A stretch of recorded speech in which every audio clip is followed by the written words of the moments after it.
A Name to Know, highlighting celebrities, top CEOs, business owners, and nonprofit organizations. Because you are a name to know.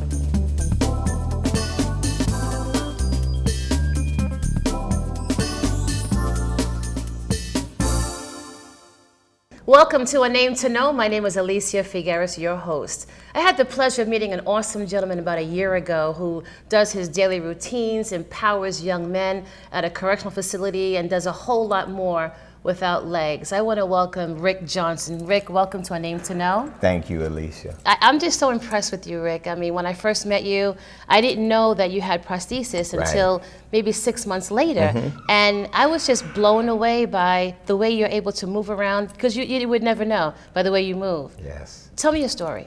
Well, I worked for New York City Transit. I was a conductor / flagman. Once I found out about flagging, I never wanted to work on a train because you had the freedom of walking on the tracks, you're dressed in street clothes, and so you didn't have the supervision on you, and also the people asking questions and just fussing at you about stuff that you had no control over. So the flagging was a dangerous job, which, you know, you're told that you're trained. So this day, I was working outside on the structure, and I was in the Bronx by Parkchester and St. Lawrence is the station going towards Manhattan away. It was the end of the day. I'm picking up flags outside, slow trains down, and at the end of your work area, you have a green flag so they can move out.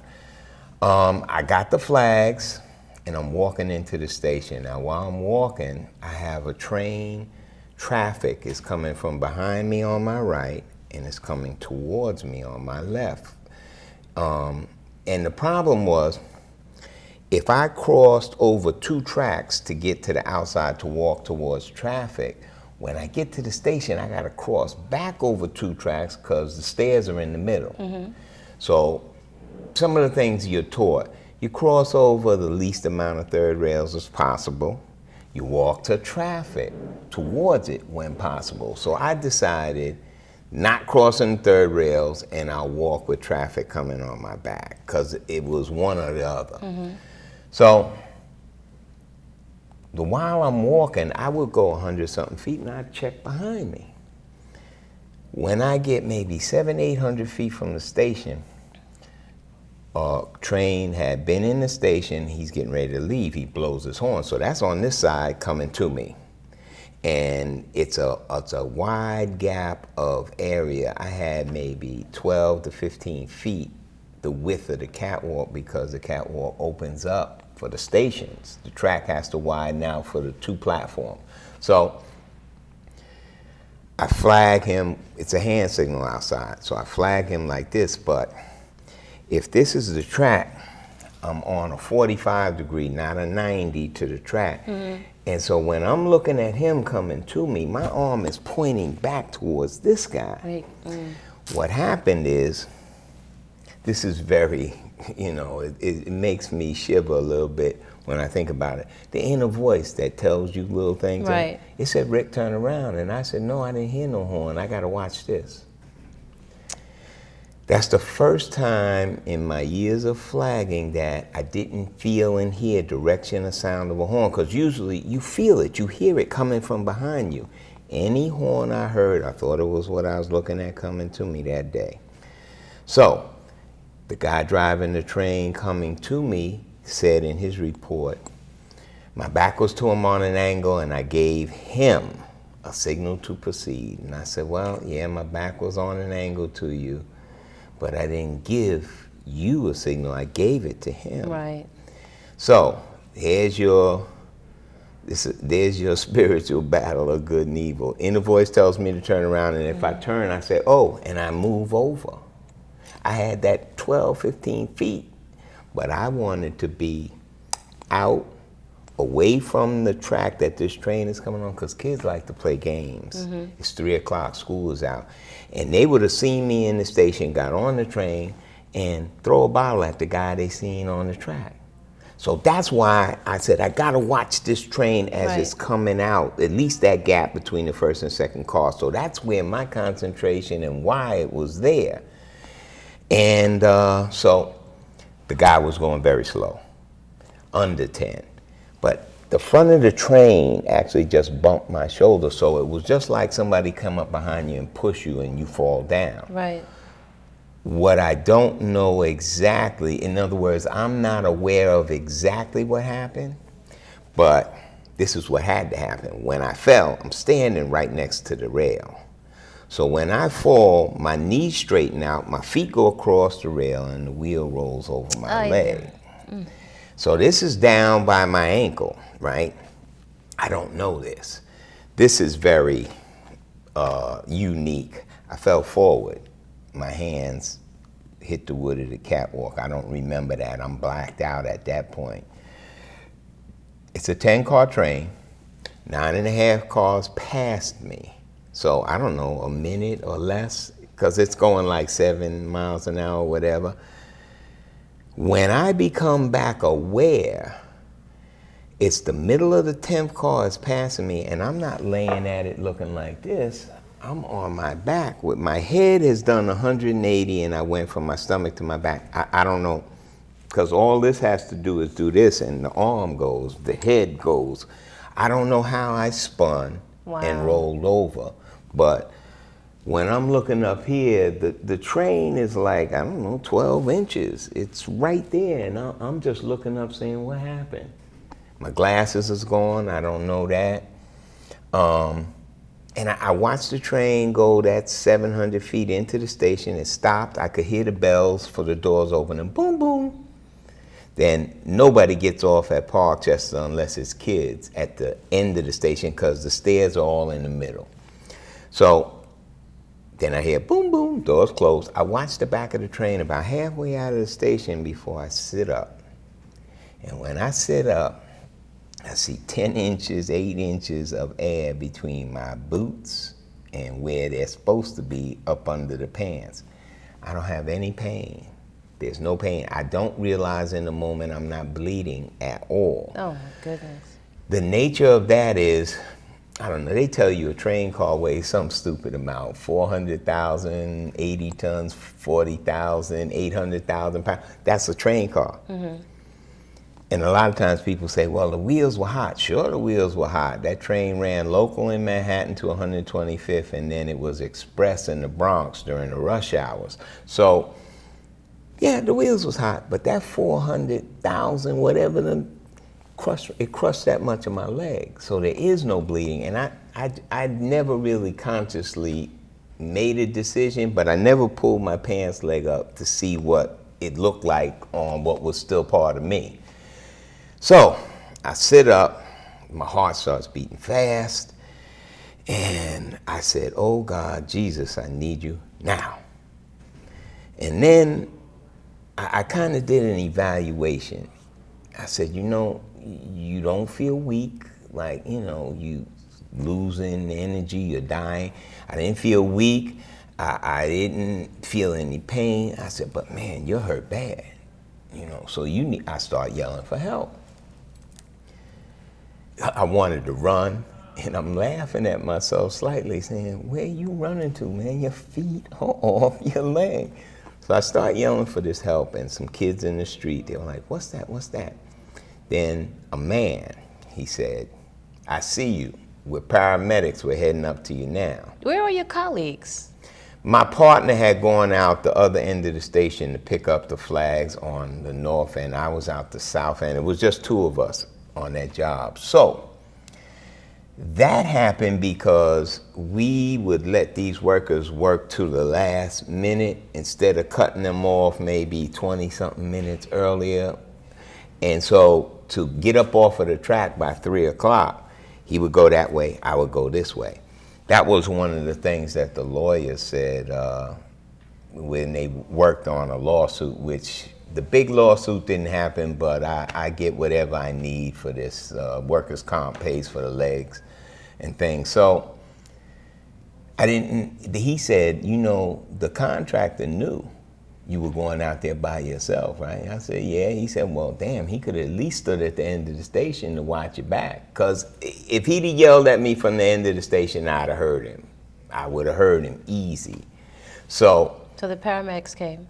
Paramedics come up the stairs, and there's another train coming out, which I was the one I was watching.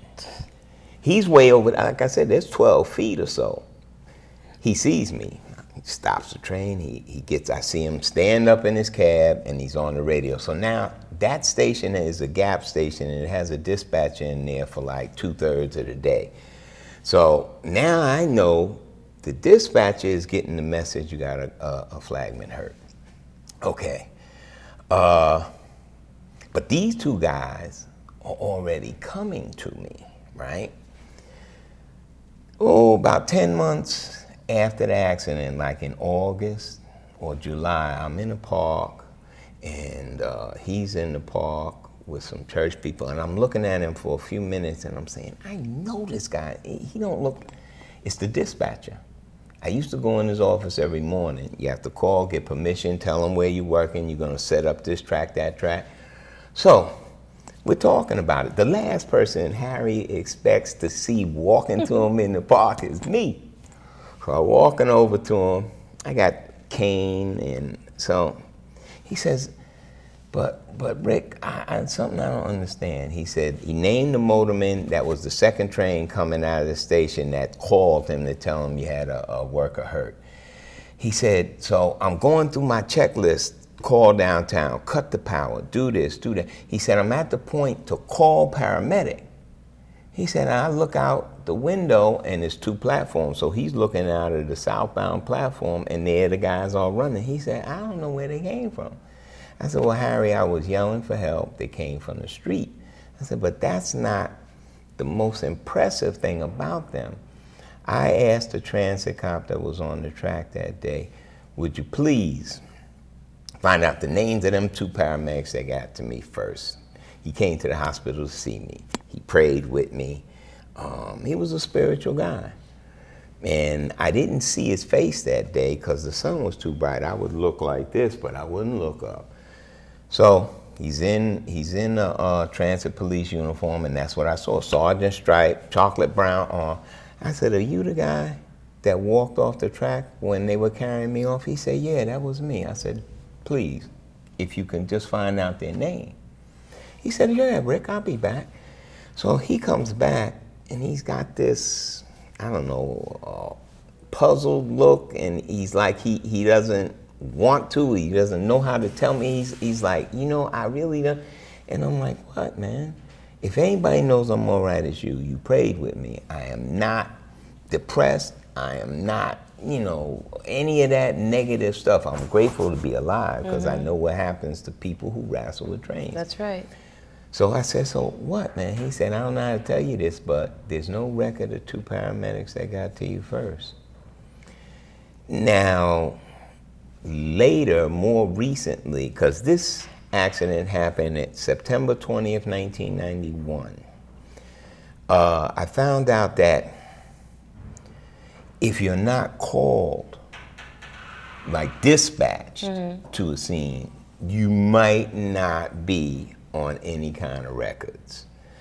I said, okay. As far as I'm concerned, two angels came to assist me. Wow. Plus, how did I not have more happen with the spinning of the head and the rolling over the body? I figured invisible angels was there. Watch his head. The Creator said, he's gonna get hurt, but don't you let him die.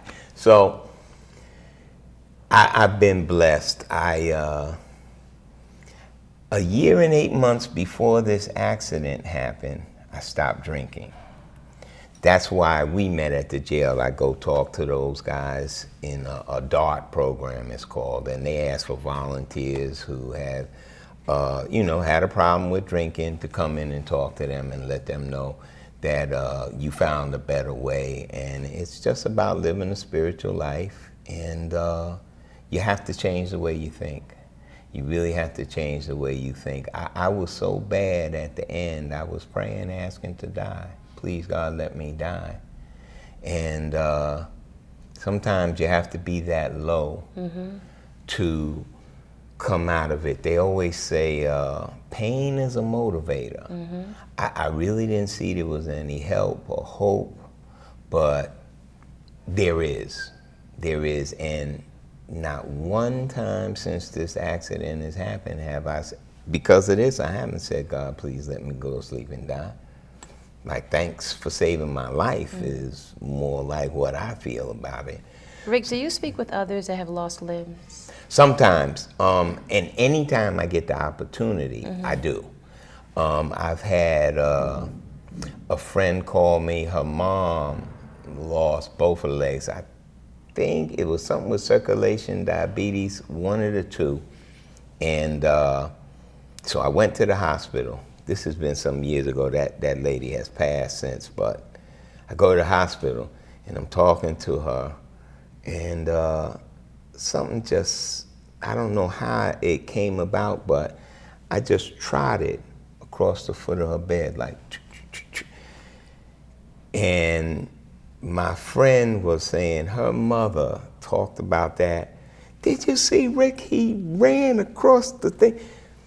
So anytime I get an opportunity to talk to another guy had passed away, he was in the hospital, I went and talked to him, because two different people talked to me when I was in the therapy ward. One guy told me never shave the hair on your leg, because when your leg is locked up most of the day in here, you get a lot of, and this guy was real hairy. I have a little bit of hair on my leg, not that much, but he said ingrown hair will happen. So he told me never shave your leg. And then another guy I met, we just talked. He was above the knee, I'm below the knee, and he was in a wheelchair, and he said he never found comfort in the leg a lot to be able to stand and walk. So anytime I get the opportunity, the only thing that happens is I have a permit, but I haven't gone to take the test, because when the accident happened, my license was in that year you have of grace to renew it, and I thought I owed $500 that I really didn't want to pay them, and they tell me after the fact that the year is up, oh, you could have had your license back. So because of that, I had to take the driving test over again. And I said, man, I learned how to drive when I was 17. I got to take a driving test for. But, so I'm going to do it, though. Good, I got good till, 2018, my permit is good. So I'm thinking maybe I'll go to driving school, get that little bit of extra help, plus the practice in the car, pass the test. Good for you. Rick, did you ever sue the Metro company? Technically, I couldn't sue Transit, but this is what happened. I sued the contractors. They brought Transit in. Oh. So it was, we lost the first case. It was, what do you call that when they go for it again? Appeal. It was appealed twice. And it has something to do with workers' compensation law. Part of that is you can only be paid once. So if I'd have got some million, I would have had to pay for all the doctors and all that. And I'm saying, you give me whatever. I think they put in for 10, 12, 15 million something. So if they would have gave it to me, I got 5, 6 million, I'll pay for whatever. I can work them other millions for the rest of my life. But, so it's something about that. And the bottom line is the technical stuff, I don't know for sure, but it was, the first case was lost, it was appealed twice, and we lost. But from the day of the accident, I've been getting workers' comp. It wasn't 2 weeks I'm in the hospital, and my sister called me and said, you got something here that looks like a check. I said, open it up. It's from workers' comp, and it's not even 2 weeks that the accident happened. So, wow. So on a Friday, the next Friday passes, and Monday or Tuesday, she's saying, you got something that looks like it's a check, and it was a workers' comp check. So from the very beginning, I got workers' comp. Good. Social Security disability takes a little time, but within 6 months or so, 6, 8 months, I had that. New York City Transit awarded me 3/4 disability retirement, which part of that is the workers' comp, non-taxable. That's a blessing. That's good. So after you don't work for 1 year, the union tells you what to do. Put in for the disability retirement 1 month before the year of the accident is up. I did that. Then they sent me a letter saying I was terminated. I got a little excited, and the union said, don't worry about that. That's normal procedure. You can't get the disability until you don't work for a year. So they awarded me that. So once a month, the regular NYCERS, New York City Employee Retirement System, pays me what the normal retirees get. What I get from that makes up the 3/4 disability retirement, and then the Social Security makes up the other quarter. So after 20-something years, it'll be 24 years in September, I might be a little less than what I'd have been making for 40 hours because the cost of living increases didn't necessarily do what my raises would have been doing. Right. But right now, I get about $1,000 a week. That ain't bad. Okay. That's not bad because when I listen to other people who are retired talk, they're not getting that much. They're not getting that much. So, it's still wait for the check, pay the bills, and make ends meet. But so far, so good. Rick, give me some closing remarks. I just pretty much every day feel very, very blessed. I think about that time of God, please let me go to sleep and die. And where I'm at now, I never, not one time since I've been not drinking, since I found recovery and stopped drinking, now I might say, God, I really, really would like not to deal with this. As Jesus would say, you could take this cup, you can give it to somebody else. But not one time have I said, God, please let me go to sleep and die. So I know what happens to people who wrestle with trains. They generally die. I've met a couple. This girl, she was way up here. She just had a little piece of her thigh left. And she said she never thought she would meet somebody that wrestled with a train. And she said, because she didn't talk to anybody about what actually happened to her. But she talked to me a little bit because I had a big mouth. And I'm in therapy talking about this, so she pulls me to the side one day and she tells me, and she lives right where I live in Hempstead.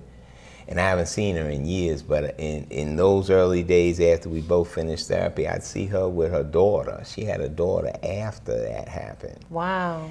And she'd be in the wheelchair going down the street, and I'd see her sometimes. So what you asked me about talking to amputees, anytime I will. I've come to find out that when you go through something, it's pretty much your job to talk to people about what you've been through. Sometimes when it might come up and I start talking about it, if my wife is around, she doesn't like to hear about the accident because it just brings up bad memories for her. I don't mind talking about it because I never know when it might help somebody. Right. It helps me to talk about it, but a lot of times it does something for other people, and then they might say, you know what, there's somebody I'd like for you to talk to. So I'll give them my number. I'll tell them, if you can pick me up, we'll go see them. They're in the hospital, whatever, because I know this is part of what I'm supposed to do. So I really am humbled by just God's grace, because it really doesn't have a whole lot to do with me. Just a little bit of being beat down to the point that I didn't understand what needed to happen. I didn't think it could happen, but it did.